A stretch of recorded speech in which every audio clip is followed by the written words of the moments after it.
अस्सलाम वालेकुम दोस्तों, एक नई वीडियो के साथ दोबारा हाज़िर हुए हैं।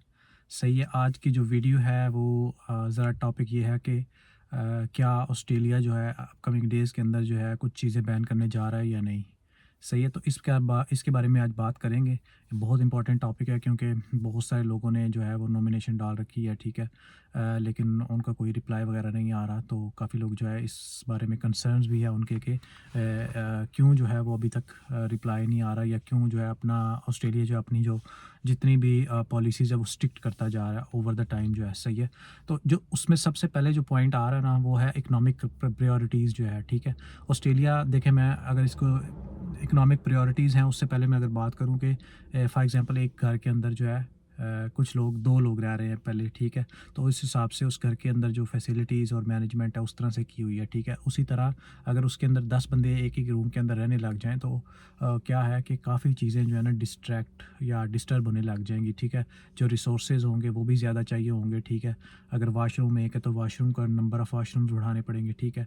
अगर जो है वो बाकी कोई रिसोर्सेज हैं या लॉन्ड्री का एरिया है या बाकी जो चीज़ें हैं उनको भी इम्प्रूव या उनका नंबर जो है बढ़ाना पड़ेगा, ठीक है। तो इस हिसाब से जो है ना, मैं ये एक जनरल एग्जांपल है ताकि जो है जो आम लोग हैं उनको अंडरस्टैंडिंग हो जाए कि क्यों जो है वो ऑस्ट्रेलिया इतनी स्ट्रिक्टनेस जो है वो शो कर रहा है जो नॉमिनेशन निकालने के लिए स्टेट वाइड जो है, ठीक है। उनकी जो सबसे पहली प्रायोरिटी है ना वो इकोनॉमिक प्रायोरिटीज़ हैं, ठीक है। तो इस वजह से जो है वो ऑस्ट्रेलिया जो है वो कुछ जो है ना टाइट रिस्ट्रिक्शन जो है अप्लाई कर रहा है इमिग्रेंट्स के ऊपर, ठीक है। तो सबसे पहले जो हम बात करेंगे, अब जब नंबर ऑफ़ इमिग्रेंट्स इंक्रीज़ होते हैं तो उसके ऊपर इकोनॉमिक इफ़ेक्ट भी होता है, ठीक है। सोशल इम्पैक्ट भी होता है, इन्वायरमेंटल इम्पैक्ट भी होता है, ठीक है। जिसकी वजह से जो है वो ऑस्ट्रेलिया बहुत ज़्यादा कंसर्न है इस टाइम के हम इस जो सारे प्रॉब्लम है इसको कैसे मैनेज। तो सबसे पहले जो उन्होंने एक पोल है, जो इंटरनल पोलिंग होती है उसके अंदर जो है ना जो पूरे ऑस्ट्रेलिया के अपने सिटीजन्स हैं उनसे उन्होंने जो है वो जो है एक पोलिंग के थ्रू, एक रिसर्च के थ्रू जो है उन्होंने एक डेटा निकलवाया है। उसमें भी जो है ना वो जो सबसे ज़्यादा है ना कि उन्होंने इमिग्रेंट के जो है ना कंसर्न शो किए हैं कि इमिग्रेंट आप बहुत ज़्यादा बुला रहे हैं, जिसकी वजह से जो है एक तो इनकी जो जो 5 डिफरेंट चीज़ें हैं जो जिनके बारे में डिस्कस किया गया। Economic priorities, infrastructure and housing capacity, ठीक है। Social integration and cohesion, environmental stability, ठीक है। तो ये जो 4-5 public sentiment and political factor मैंने पहले मेंशन कर दिया, ठीक है। पब्लिक सेंटिमेंट भी होते हैं, सही है। तो ये 5 जो है ना इम्पॉर्टेंट जो चीज़ें हैं ना, जो मैंने आपको अभी बताई हैं, ये सबसे बड़ा जो है ना वजह है जिसकी वजह से इमिग्रेंट्स के ऊपर जो है ना वो कुछ जो है ना जो रिस्ट्रिक्शंस हैं या लिमिटाइज़ कर रहे हैं उनको जो है ना है। तो ये वाली चीज़ें हैं। अब इकोनॉमिक प्रायोरिटीज़ में क्या आया, ठीक है। उसमें ये है कि जो हाई प्रायोरिटी स्किल्ड वर्कर होंगे ना, सिर्फ़ उनको हाई प्रायोरिटी पे दिया जाएगा वीज़ा जो है, ठीक है। बाकी जो जो ऑलरेडी इनके पास वर्कर अवेलेबल है उनको तो ये दोबारा वीज़ा नहीं देंगे ना, ठीक है। तो उसमें जो 3 मेन जो है ना वो डिपार्टमेंट है जिनको ये वीज़ा देंगे। सबसे पहले हेल्थ केयर है, ठीक है, कंस्ट्रक्शन है और टेक्नोलॉजी है, सही है। ये जो है इकोनॉमिक प्रायोरिटीज़ में सबसे जो नंबर 1 के ऊपर है ना, जिनके पास इससे रिलेटेड कोई डिग्रीज़ है या स्किल सेट है, ठीक है, उनको ये प्रायोरिटीज़ की करेंगे और इनको ज़्यादा जल्दी जो है ना वीज़ा जो देंगे। इससे क्या होगा, इकोनॉमिक स्टेबिलिटी जो है बहुत ज़्यादा जल्दी आएगी, सही है। तो ये जो मैं जिसके ये जो टॉपिक है इकोनॉमिक प्रायोरिटीज़ के बारे में, इसकी जो डिटेल है ना वो हमारे ये ना माइग्रेशन एक्सपर्ट और होम अफेयर्स की वेबसाइट के ऊपर अवेलेबल है। मैं डिस्क्रिप्शन के अंदर जो है ना लिंक डाल दूँगा। तो ये है, ठीक है।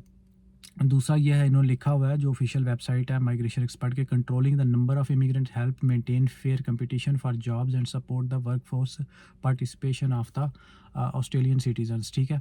तो ये बेसिकली मेंटेन करना चाह रहे हैं वर्कफोर्स को और जॉब्स को, ठीक है। तो ये दूसरा जो है सबसे बड़ा इशू, एज़ यूजुअल जितने भी लोग ऑस्ट्रेलिया आते हैं ना उनका सबसे ज़्यादा बड़ा ड्रीम होता है कि वो सबसे पहले जो है वो कहाँ पे जाएँ, सिडनी जाएँ या कैनबरा या ब्रिस्बेन या फिर मेलबर्न। इसके अलावा कोई बात और कोई करता ही नहीं है। मैंने बहुत सारा यहाँ पे चेक किया लोगों को, वो उनका जो आने का पर्पज़ होता है वो आते रीजनल में है लेकिन वो खुश कोई नहीं होते, ठीक है। अब अगर मैं जहाँ तस्मानिया में मैं रह रहा हूँ, अगर ईयर 2024 और 2023 का डेटा निकाला जाए फिस्कल ईयर का, तो उसके अंदर जो है तकरीबन जो है वो 3000 जो पर न्यू पर्सनस है वो इन हुए हैं, 15,000 छोड़ के चले गए हैं, ठीक है, रीजनल छोड़ के किसी अच्छी जॉब की तलाश में मेन लैंड में शिफ्ट हो गए हैं, ठीक है। यानी कोई जो है सिडनी चला जाता है, कोई ब्रिस्बेन या कैनबरा चला जाता है, या फिर कोई जो है मेलबर्न चला जाता है, सही है। तो ये मेंटेलिटी है जब जो बंदा भी यहाँ आता है, ठीक है, जिसकी वजह से उनके लिए जो बड़े सिटीज़ हैं उनमें रिसोर्सेज जो है मैनेज करना बहुत मुश्किल हो रहा है। इसके बारे में मैं जो जितने भी ऑफिशियल मैंने जहाँ से ये डेटा लिया, ये सारा ऑफिशियल डेटा जो मैं आपको बता रहा हूँ, कोई भी इसमें जो है ना टोपल किया हुआ डेटा नहीं है, सही है। यानी अपने पास से कोई चीज़ नहीं बता रहा, मैं सारा कुछ वो बता रहा हूँ जो ऑफिशियल होम अफेयर की वेबसाइट पे अवेलेबल है, या कोई लेजिटिमेट सोर्स है जहाँ से मैंने इसको पिक किया इस कंटेंट को, ठीक है। दूसरा infrastructure and housing, of course वही बात है कि इंफ्रास्ट्रक्चर जो है, जब आप नंबर ऑफ़ पीपल जो है किसी सिटी के अंदर बढ़ते हैं, ठीक है, रिसोर्सेज का प्रॉब्लम, हाउसिंग का प्रॉब्लम वो दिन ब दिन बढ़ता जा रहा है, ठीक है। सोशल इंटीग्रेशन एंड कोहेजन, ठीक है।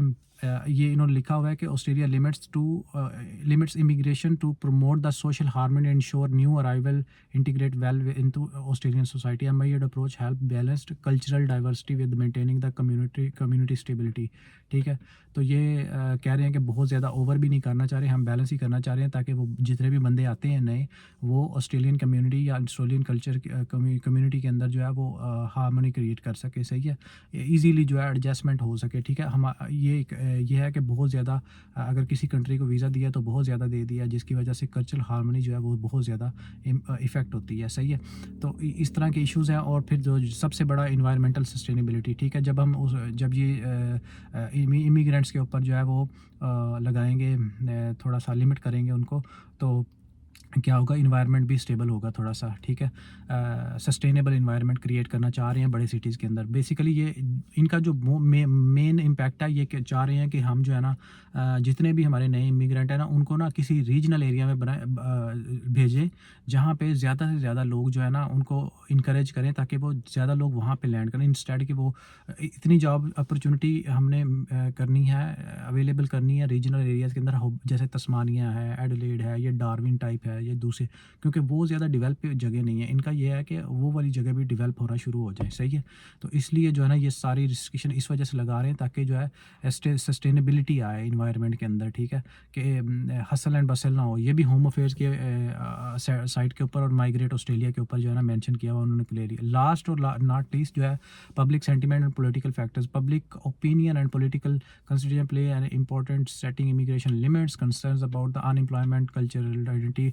बेसिकली ये पब्लिक सेंटिमेंट भी है कि जो बाहर से लोग आते हैं वो कम पैसों पे काम करते हैं, और जो हमारे अपने लोग हैं, लोकल लोग हैं, वो उनको जॉब ज़्यादा नहीं मिलती, ठीक है। तो पॉलिटिकल फैक्टर भी है, ज़ाहिर सी बात है, जो भी बंदा नेक्स्ट इलेक्शन के अंदर या जो भी इलेक्शन होगा उसमें खड़ा होगा, तो सबसे पहले यही बात होगी कि आप तो इतने ज़्यादा इमिग्रेंट को कर रहे हैं। ये मसला हर जगह ही बना हुआ है, ये यहाँ पे प्रॉब्लम नहीं है, ये बना हुआ है कनाडा में भी यही इशू है, यूके के अंदर भी यही इशू बना हुआ है, बाकी जगहों पे भी काफ़ी सारे कंट्रीज़ जो है ना अब बहुत ज़्यादा फ्रस्ट्रेट हो रहे हैं, क्योंकि लोग ज़्यादा जो है ना अट्रैक्ट होते हैं बड़े सिटीज़ की तरफ से, जिसकी वजह से जो रीजनल एरियाज़ होते हैं या जो छोटी जगह होती है वो डेवलप नहीं हो पाती, ठीक है। वहाँ से लोग 2-3 साल गुजारते हैं, फिर एग्जिट करके मेन लैंड पे शिफ्ट होते हैं, क्योंकि वहाँ पे जॉब अपॉर्चुनिटीज़ और पर आवरली जो रेट है बहुत ज़्यादा होता है, जिसकी वजह से लोग जो है वहाँ उसको प्रेफर करते हैं, सही है।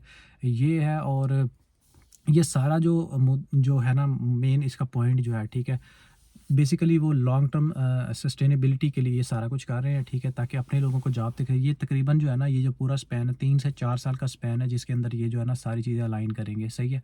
तो इसकी वजह से ये जो जितनी भी रिस्ट्रिक्शंस लग रही हैं, ठीक है, जैसे फॉर एग्जांपल अब तस्मानिया के अंदर भी वो कहते हैं कि आपके पास जो है वो या तो एम्प्लॉयर का लेटर हो तब आप आ सकते हैं, अदरवाइज अब स्टूडेंट वीज़ा, तो फिर वही बात है, स्टूडेंट वीज़ा के ऊपर भी उन्होंने काफ़ी रिस्ट्रिक्शन लगाएंगे। अगर फॉर एग्जांपल कोई तस्मानिया पढ़ने आता है तो जो है वो तस्मानिया में आके वहाँ पे पढ़े, और फिर जॉब अगर लेगा फिर उसका कोई 491 और बाकी वीज़ा जो है 189 या 190 जो है उनको मिलेगा, सही है। अदरवाइज़ जो है वो क्या अगर वो जॉब नहीं है तो उसको वापस ही जाना पड़ेगा। जैसे कि अभी इन्होंने पीछे मेंशन किया है कि हमारा जो भी जिस बंदे के बाद भी स्टूडेंट वीज़ा है वो जो है जब तक उसका वीज़ा है उसको वापस एग्ज़िट करना ही पड़ेगा, ठीक है। तो ये इश्यूज़ हैं। तो वीडियो फिर लंबी हो गई, या थोड़ी सी डिस्कशन थी इस हवाले से कि वो क्यों लिमिट कर रहे हैं चीज़ों को, तो मैंने कहा वो बता दूँ आपको, ठीक है। अगर आपका कोई क्वेश्चन हो तो प्लीज़ कमेंट सेक्शन में बताइएगा। Thank you so much for watching video, और वीडियो को प्लीज़ लाइक कर दिया करें, ताकि जो है ना एक जो है मुझे मोटिवेशन मिलता है, ताकि मैं आपको सही के सही और लेजिटिमेट इन्फॉर्मेशन जो है वो बताऊँ, उसके बारे में बताऊँ। और दूसरा जो है ना, ये जितना भी कंटेंट मैंने कितनी भी चीज़ें मेंशन की हैं, ये सारी जो है ना ऑफिशियल वेबसाइट के ऊपर अवेलेबल है, होम अफेयर्स की, ठीक है। वो मैं डिस्क्रिप्शन लिंक के डिस्क्रिप्शन में डाल दूँगा। अगर आपका कोई क्वेश्चन हो प्लीज़ कमेंट कीजिएगा। Thank you so much, bye bye, have a great day.